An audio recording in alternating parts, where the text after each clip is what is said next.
Hello, people of the internet. How are you doing today? Today's video is going to be a little bit different.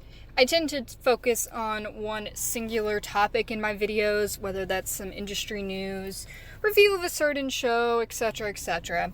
But today we're going to talk about a couple different news stories that I all thought were interesting, fun, something, but didn't really warrant their own video. And if you guys like this format, I'll definitely continue it. Because I don't know about you, but if you follow anime news, a lot of it's just releases and reviews and not anything spicy, you know what I mean? Not anything that really gives you some fun comments to read, etc., etc. So I'm trying to highlight stories that I think are actually interesting and will pretty much never be a release of something unless, there's something particularly interesting about that announcement. So let's go ahead and get into the 3 stories I have for today. First story is about a man arrested for robbing stores with a Lupin III toy gun.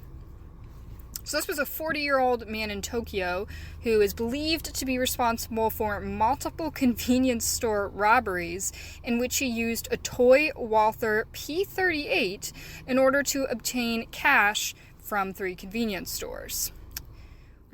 When they went to arrest the man, he denied committing the robberies, saying that he instead carried around the gun just because he is a fan of Lupin III.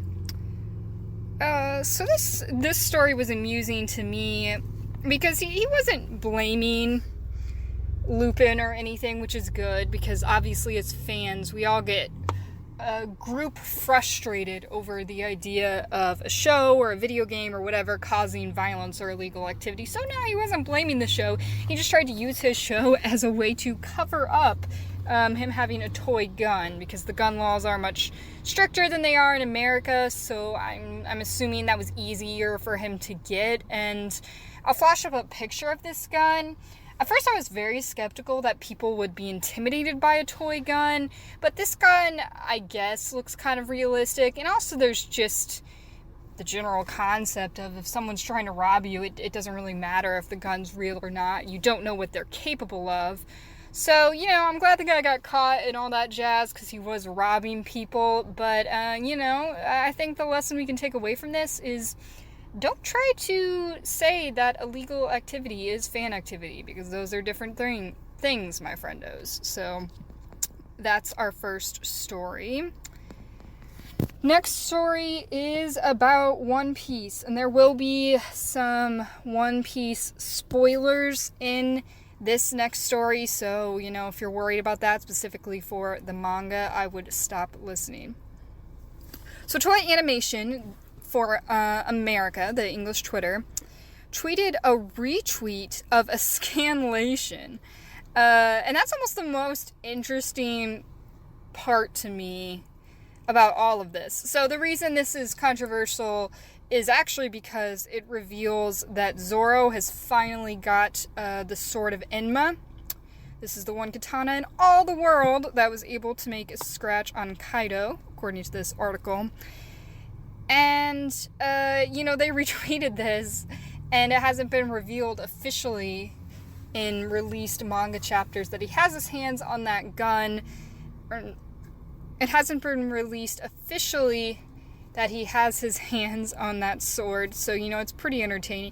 I don't understand how this mistake happened unless the person running the social media account literally hasn't been given access to what chapters are and aren't out, because it's not like they used an official image and tweeted it. Like, they retweeted a fan site. I just don't understand why they thought it was a good idea.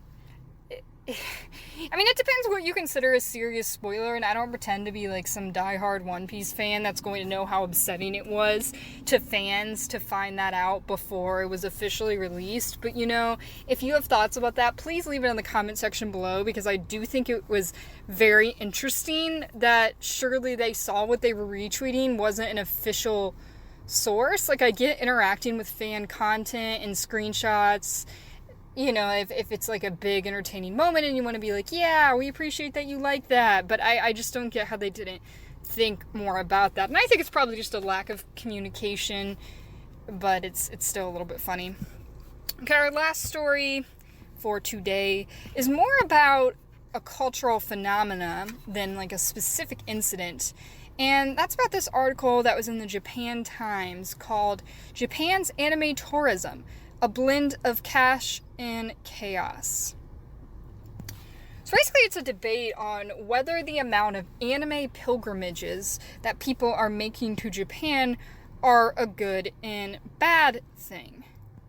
It goes over in this article that I'll link down below, some of the specific things people are going over, such as the locations in Your Name was very popular, unsurprisingly. The Tokyo Tower in One Piece, some spots in Spirited Away, as well as 5 centimeters per second, which features a specific station, and a cherry tree. And kind of what it goes into in this article is the idea that while this is good in terms of it's helping the Japanese economy, which is currently struggling for various reasons, issues with the workforce, aging workforce, etc., is this ultimately in the end good or bad for Japan? Because apparently people are coming over and being rude, which is unfortunately not surprising, but kind of sad. They said that people are being loud in public places. They're not really respecting like the Japanese norms. Trying to scroll down here for the example. Basically the issue, people who are kind of against this are thinking that there is a sign of over-tourism.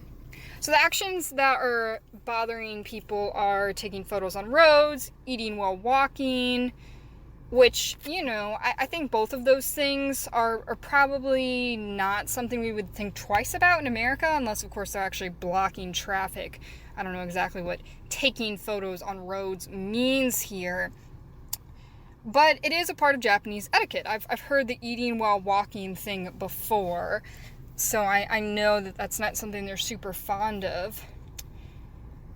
But, at the same time, once again, they are bringing in a good amount of money. It seems that 4.6% of tourists in Japan last year were specifically going to anime or movie-related locations. And that's over 1 million people, almost 1.5 million people that went to Japan specifically for that.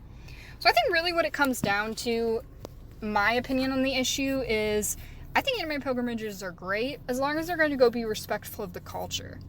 This really pushes something I feel strongly about anyway, that before you go to a country, just do your research, be aware of what people do and what's normal and respectful. There are tourist areas where, of course, people aren't going to care as much, but especially if you're like maybe going to a temple, for example, or something with spiritual significance, you don't want to be going up in there and taking pictures and being loud, playing music, eating, anything like that. And I feel like when something's featured in a show or a movie, it can be really easy for it to sort of lose its spiritual significance because you're now tying it to something fictional, something that isn't real.